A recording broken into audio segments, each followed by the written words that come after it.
तो हे hello guys, स्वागत है आपका मेरे नए यूट्यूब चैनल नांदल ट्यूटोरियल्स के अंदर, जिसके अंदर हम अपनी क्लासेस कर रहे थे जनरल साइंस और साइंस एंड टेक्नोलॉजी के अंदर, जो आपकी हेल्प करेगा UPSC, CDS, NDA, AFCAT, INET और एसएससी के एग्जाम्स में और स्टेट पीएससी के एग्जाम्स में भी आपकी हेल्प करेगा।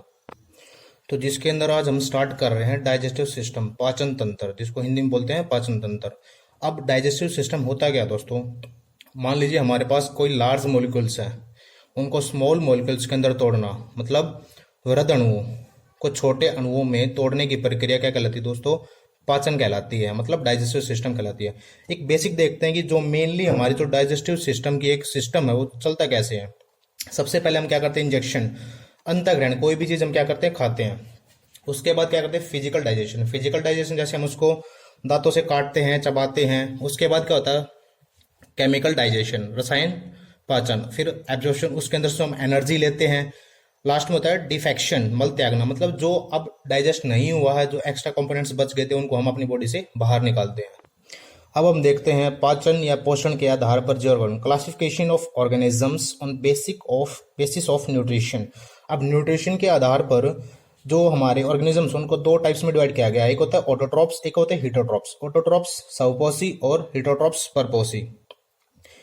जो ऑटोट्रॉप्स क्या होते हैं दोस्तों? जो पोषण, मतलब जो अपने पोषण के लिए किसी अन्य जीव पर निर्भर नहीं होते, जो अपने न्यूट्रिशन के लिए किसी भी अन्य कोई भी अन्य जीव पर निर्भर नहीं होते, वो उनको स्वयं जैसे फोटोसिंथेसिस से उसको खुद ही बना लेते हैं। जिनमें जैसे मैं बोल दूं फोटोसिंथेसिस से उनको, या केमिकल सिंथेसिस से उनको खुद ही मिलती है उनकी एनर्जी कंप्लीटली। ठीक है, जैसे कि हम एक रिएक्शन देखते हैं 6CO2 और 12H2O, जो नॉर्मल हमारे एनवायरनमेंट में अवेलेबल होती है। और लाइट, फोटोसिंथेसिस, फूड, ये हमारी कौन सी रिएक्शन दोस्तों? फोटोसिंथेसिस वाली रिएक्शन है।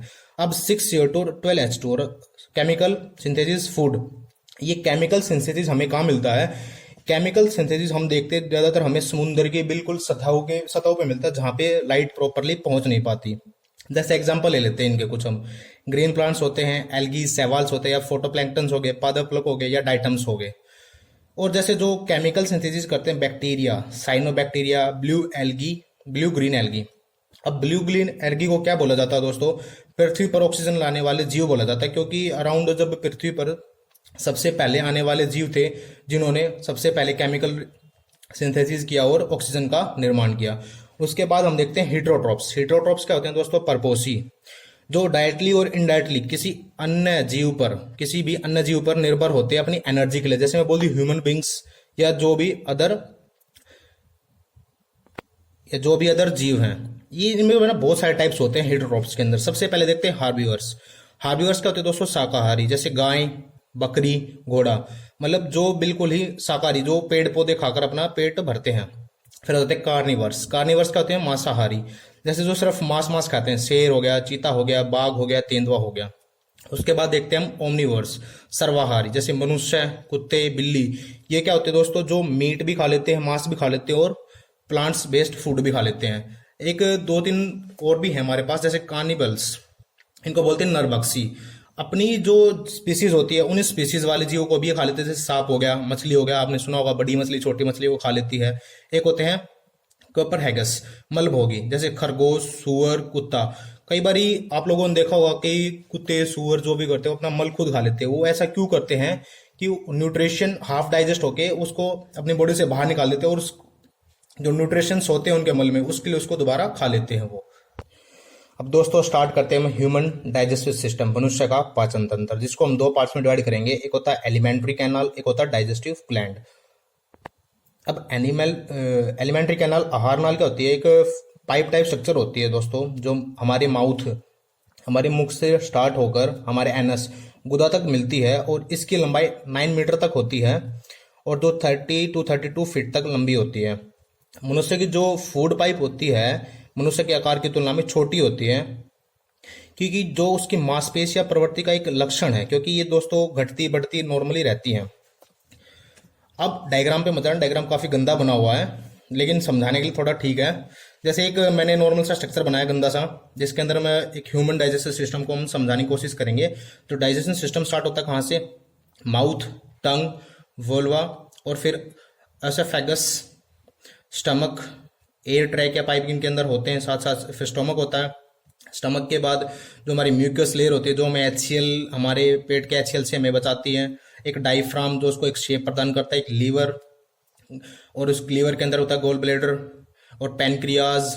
एक हमने देखा स्मॉल इंस्टाइन और लार्ज इंस्टाइन। एक नया जो अभी पार्ट डिस्कवर किया गया साइंटिस्ट के द्वारा होता है मेजेंड्री। अभी इसके बारे में इतनी ज्यादा इन्फॉर्मेशन है नहीं, लेकिन साइंटिस्ट लगे हुए मेजेंड्री के बारे में पता लगाने के अंदर। एक अपेंडिक्स और एक एनस। तो दोस्तों स्टार्ट करते हैं अपने माउथ से, मुख जिसको हिंदी मुख बोलते हैं, जिसके अंदर हमारे टीथ होते हैं और हमारी टंग होती है। सबसे पहले देखते हैं टीथ, जो दो टाइप्स के होते हैं। एक टेम्पररी, जिनको अस्थाई बोलते हैं, जिनको छोटे बच्चों में मिल्क दूध के दांत भी बोला जाता है। होते हैं परमानेंट, स्थायी टीथ। अब जो नॉर्मल हमारे टेम्पररी टीथ होते हैं, जो 14 से 15 साल के बच्चों में आते हैं, तो जिनकी संख्या नॉर्मल 20 होते हैं, 2 बार आ जाते हैं दोस्तों। ये कि एक बार बच्चे के दांत टूट जाते हैं एक बार, उसके बाद दोबारा नए आ जाते हैं। एक होते हैं परमानेंट टीथ, जिनकी संख्या नॉर्मल, जिनकी काउंटिंग 32 होती है, और ये एक बार टूटने के बाद कभी दोबारा नहीं आते हैं। एक हमने बड़ी बात सुनी होगी, अक्ल दाढ़ आ रही है, अक्ल दाढ़ आ रही है, जिसको विजडम टीथ बोलते हैं। सबसे लास्ट में आती है ये। इसकी कोई एज फिक्स नहीं है कि भाई ये इस एज में आएगी। कई बार ये होती है स्टार्टिंग में भी आ जाती है, 22-23 के बाद भी आना स्टार्ट हो जाती है, या कई बार ये बिल्कुल जब इंसान बूढ़ा हो जाता है तभी भी आ रही होती है। इसका कोई टाइम फिक्स नहीं होता है। और जो हमारे टीथ हैं वो मेनली दो चीजों से मिलकर बने हुए हैं। जो ऊपरी कवर, एक होता है उनका ऊपरी कवर, एक होते हैं नीचे। ऊपरी कवर क्या होता है? इनेमल, जो नॉर्मली क्या होता है हार्डेस्ट सब्सटेंस होता है, जिसकी वजह से हमारे टीथ टूट नहीं पाते। नॉर्मली कोई भी जाम जैसे अखरोट बादाम वगैरह खाते हैं उनसे टूट नहीं पाते हैं। और डेंड्राइन तंत्रिकाएं। अब एक नॉर्मली क्या होता है, एक दांतों का सूत्र होता है जिस टाइप में वो बने होते हैं। तो सूत्र क्या होता है दोस्तों? 2 1 2 3। इस टाइप में हमें हमारे के टोटल 32 हमारे जो टीथ हैं वो हमें इस वे में मिलेंगे, 2 1 2 3। जो 2 होता है वो होते हैं रदनक, जिनको बोलते हैं इंसिजम। इंसिजम क्या होता है दोस्तों? कि जो काटने का काम करते हैं, कोई काटने का, नॉर्मली किसी चीज को हम काट रहे हैं। फिर होता है कैनाइन। कैनाइन क्या होता है दोस्तों? जो नॉर्मली वन पेयर होती है ऊपर नीचे, जो फाड़ने का काम करती है। एक होते हैं मोलर और प्री मोलर। ये 2 और 3 की शेप में होंगे, जो हमारे नॉर्मली क्या करते हैं? पीसने का काम करते हैं किसी भी चीज को। क्योंकि सबसे पहले हम काटेंगे, किसी चीज को फाड़ेंगे और पीसने का काम करेंगे। जो मनुष्य होता है उसको विषम दंती कहा जाता है। विषम दंती दोस्तों क्यों कहा जाता है मनुष्य को? क्योंकि मनुष्य एक ऐसा जीव है जो मीट भी खा लेता है, नॉर्मल पेड़ प्लांट टाइप फूड भी खा लेता है। तो उसके पास काटने वाले भी होते हैं और फाड़ने वाले भी दांत दोनों होते हैं, इसलिए उसको विषम दंती कहा जाता है। और जो अब हमारा नेक्स्ट टॉपिक है वो है टंग, जीभ। एक नॉर्मली मस्कुलर स्ट्रक्चर है, मांसपेशीय संरचना है। दो मेनली क्या काम करते हैं, जिसके अंदर टेस्ट बर्ड्स होते हैं टंग के अंदर, जिसका एक मेनली काम होता है दोस्तों फूड के अंदर साथ स्लाइवा को मिलाना इजिली। और जो नॉर्मली हमारी टंग की स्ट्रक्चर होती है उसका कुछ पार्ट्स होते हैं। जो सबसे नीचे सबसे आगे वाला पार्ट्स होता है उसको बोलते हैं टेस्ट बर्ड्स। जो स्वीट, जो हमें मीठापन लगता है किसी भी चीज को खाने में, स्वीट्स लगता है, उसकी वजह से होता है। और जो नॉर्मली हमारे टीथ का साइड वाला पार्ट होता है उससे हमें खट्टे मीठे और तीखापन का स्वाद आता है। और जो हमारा लास्ट पार्ट होता है टंग का, एक बिटर टेस्ट होता है। जो हमारे ये वाले स्ट्रक्चर है, ये वाले स्ट्रक्चर हमारे सलाइवा के साथ जुड़े होते हैं, जिनसे हमारी सलाइवा माउथ के अंदर आती है। और जो नेक्स्ट स्ट्रक्चर होती है यूवोल्वा, जो मांसपेशी, ये भी एक नॉर्मली क्या होती है, मस्कुलर स्ट्रक्चर ही होती है हमारी। एक नॉर्मली होती है भोजन को जो रास्ता देती है ना, एक वे प्रदान करती है। जैसे हमने अपने माउथ के अंदर देखा छोटी सी चीज लटकी हुई दिखाई देती है, एक है ना, नॉर्मली क्या होती है जो हमारे फूड को रास्ता देती है ना, तो उसको फूड पाइप में जाने देती है, उसको मेनली एक प्रॉपर वे प्रदान करती है ताकि वो हमारे फूड पाइप से थ्रू हमारे पेट के अंदर ही जाए। और एक नॉर्मली ये कई बार क्या होता है, कई बार लोगों को आपने देखा होगा उनको खराटे आते हैं रात को बड़े तेज तेज। तो जो ये वोल्वा है इसकी कई बार क्या होता है, मस्कुलर्स जो इसकी मसल्स होती है ना वो कमजोर हो जाती है, वीक हो जाती है, जिसकी वजह से ना मेनली खराटों का कांड बनती है, क्योंकि ये लटकी रहती है हमारे माउथ के अंदर। अगर आप प्रॉपर तरीके से देखा होगा तो जब हम सांस लेते हैं ना तो ये हिलती है साथ साथ, इसकी वजह से हमारे क्या होते हैं, खराटे आते हैं। नेक्स्ट आ जाती है ग्रास नली, ईसोफेगस। नॉर्मली क्या होती है दोस्तों, यह भोजन जो होता है हमारा और जो हवा होती है उसका एक अभिनिष्ट मार्ग होता है, नॉर्मली एक मेन मार्ग होता है। इफेगलिस्ट क्या होता है दोस्तों, एक प्रकार का ढक्कन होता है जो उसके ऊपर लगता है, जो वायु मार्ग में हमारे फूड को जाने से रोकता है। मेनली कई बार क्या होता है, जैसे कई बार हम खाते खाते हमारा ध्यान कहीं और होता है, तो हमारा जो फूड होता है वो फूड कई बार हमारे फूड एयर पाइप में चला जाता है, जिसकी वजह से कई बार एकदम से हम कई बार बच्चे की पीठ पे थपथपाते हैं या एकदम से हमें खांसी आ जाती है, क्यों?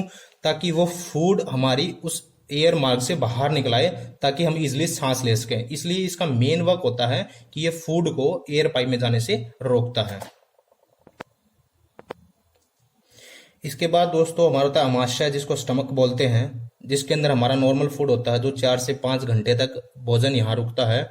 और यहाँ पर हमारे दोस्त क्या होता है, एक स्ट्रॉन्ग HCl होता है जो फूड को डाइजेस्ट करने के अंदर हमारी हेल्प करता है। और इस HCl का जो पीएच वैल्यू होती है, इस HCl की पीएच वैल्यू कहती है 1.5 to 3.5, जो हार्ड मोर एसिडिक है। और हमारे स्टोमक के अंदर कई बार क्वेश्चन आता है, सर अगर हमारे स्टोमक के अंदर इतना ज़्यादा एसिडिक है तो हम उससे जल क्यों नहीं जाते? जो हमारा स्टमक होता है उसके अंदर होती है एक म्यूकस लेयर, जिसको हिंदी में बोलते हैं श्लेष्मा झिल्ली। श्लेष्मा झिल्ली ये क्या करती है, जो स्ट्रॉन्ग HCl होता है हमारे पेट के अंदर, कंसंट्रेटेड HCl होता है, उससे प्रोटेक्ट करती रहती है हमें लंबे समय तक। अब कई बार सुना होगा लोगों को एक अल्सर की बीमारी हो जाती है। ये अल्सर की बीमारी क्यों हो जाती है कि लंबे समय तक जब हमारे पेट के अंदर एसिडिटी होती है तो क्या हो जाता है, उससे हमारी जो स्टमक होता है ना, उसकी पेट की जो त्वचा होती है, स्टमक की जो त्वचा होती है, वो जलना स्टार्ट हो जाती है, जिसकी वजह से हमें अल्सर की बीमारी होती है। अल्सर की बीमारी जैसे क्या होता है, कई बारी हमारा जो स्टमक होता है उसको हम एक च्युइंगम वगैरह हम च्युई करते हैं। जब हम च्युइंगम खाते हैं या कई बार जब हमें भूख लगी होती है या हम कुछ खा रहे होते हैं, जैसे कागज चबाने की आदत होती है काफ़ी लोगों को, या च्युइंगम खा रहे होते हैं, तो बार बार क्या होता है, जब वो फूड को एक ना सिग्नल मिलता रहता है, हाँ भाई फूड आ रहा है, फूड आ रहा है, फूड आ रहा है, लेकिन क्या होता है, हम च्युइंगम को सिर्फ चबाते रहते हैं, लेकिन वो फूड हमारे स्टमक तक पहुंच नहीं पाता। अगर स्टमक तक फूड नहीं पहुंच पाता और HCl क्या होता है, वो निकलना स्टार्ट हो जाता है।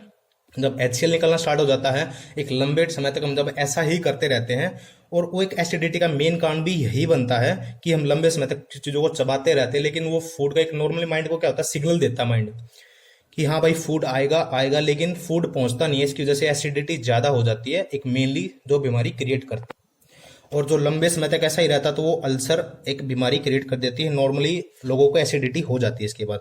उसके बाद हम क्या देखते हैं, जो हमारा फूड होता है वो स्टमक के बाद हमारा कहाँ जाता है, वो जाता है हमारे स्मॉल इंस्टेंट के अंदर, छोटी आंत के अंदर आएगा, जो एक हमारे फूड आहार नाल की क्या आती है, सबसे बड़ी स्ट्रक्चर है जो मेन वर्क करती है। और हम देखते हैं भाई, छोटी आंत जो होती है हमारी स्मॉल इंस्टेंट होती है, इसके भी 3 हिस्से होते हैं, डेकोलम और जेजिनम और इलियम। जो इलियम होता है ये सबसे बड़ा पार्ट होता है इसका, और डाइजेशन जो हमारा था ये वो यहीं पे आके फिनिश हो जाता है। और हम क्या देखते हैं, जो स्मॉल इंस्टेंट होता है उसके अंदर फूड क्या होता है, 10 से 12 घंटे तक यहाँ पे रहता है और डाइजेशन होता है। और यहीं से जो डाइजेस्ट फूड होता है वो ब्लड में जाता है हमारा, ताकि हमें एनर्जी मिल सके। और जो हमारी फिर स्मॉल इंस्टेंट होती है, स्मॉल इंस्टेंट के बाद हमारा जो फूड होता है वो हमारा जाता है अनडाइजेस्ट फूड। स्मॉल इंस्टेंट के बाद जो हमारा अनडाइजेस्ट फूड बच गया वो अब जाएगा लार्ज इंस्टेंट के अंदर, बड़ी आंत के अंदर आएगा, जिसके अंदर भी 3 पार्ट होते हैं, सिकम, कोकन, एक्टम। और उसके बाद हमने हिस्सा देखा हमारी बॉडी के अंदर, कई बार आपने सुना होगा अपेंडिक्स, एक ना केवल मानव में मिलता है और किसी के अंदर ये मिलता नहीं है। वर्तमान में एक अवशेषीय अंग है, क्योंकि पहले इसका यूज होता होगा ह्यूमन के अंदर, लेकिन अब इसका यूज बिल्कुल ह्यूमंस के अंदर बंद हो जाता है एक छोटे से ऑपरेशन के थ्रू। 2-2.5 घंटे के ऑपरेशन में इसको हम निकलवा भी देते हैं, हमारे बॉडी के अंदर इसकी कोई ज्यादा यूज नहीं होता है।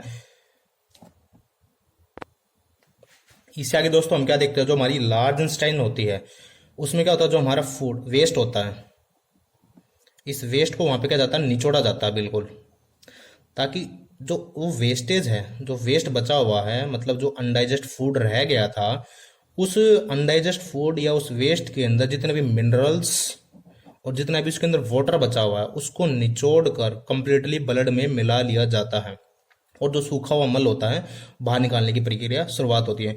कई बार हम देखते हैं कि काफ़ी बच्चे काफ़ी लंबे टाइम तक या कुछ लोग काफ़ी लंबे टाइम तक नहीं जाते हैं। वो एक मेन रीज़न यही होता है, जिसको मेनली कब्ज बोला जाता है। उसके अंदर यही प्रक्रिया बार बार होती रहती है। जब कोई व्यक्ति लंबे टाइम तक इसको एग्जैक्ट नहीं करता बॉडी के अंदर से, तो वो निचोड़ते रहते बॉडी के अंदर से, और उसको कब्ज हो जानी स्टार्ट हो जाती है। और कई बार हम कुछ प्रॉब्लम्स देखते हैं, जैसे कि नाभि होती है जो हमारी, उसके अंदर सूजन आ जाती है, जिसको मेनली हार्निया बोलते हैं। अब वो हार्निया कैसे होती है, जब छोटी आंत का आकार बढ़ जाता है उसकी वजह से हमें हार्निया की प्रॉब्लम होती है। और एक नॉर्मली होता है कि लोगों के अंदर मोटापा बढ़ने लग जाता है धीरे धीरे जैसे कोलेस्ट्रॉल का लेवल उनके अंदर बढ़ रहा है। और उसके एक नॉर्मल क्या है कि उसको कम करने के लिए ऑपरेशन, जो नॉर्मली हमारे एग्जाम्स में कई बार पूछ ले जाता है, उसको बोलते हैं बेरियाटिक सर्जरी। बेरियाटिक सर्जरी के अंदर क्या होता है दोस्तों, हमारे आमाशय के आकार को कम कर देते हैं। एक नॉर्मल छोटा सा ऑपरेशन होता है जिसके अंदर हमारा जो एक्स्ट्रा कोलेस्ट्रॉल या फैट जमा हुआ उसको हम अलग कर लेते हैं बॉडी से। तो धन्यवाद दोस्तों, मिलते हैं कल एक और नई वीडियो के साथ, और हम आगे अपने डाइजेस्ट सिस्टम को आगे खत्म करेंगे और बाकी जो इसके पार्ट्स बचे हैं। धन्यवाद दोस्तों, लाइक करें, शेयर करें, सब्सक्राइब करें।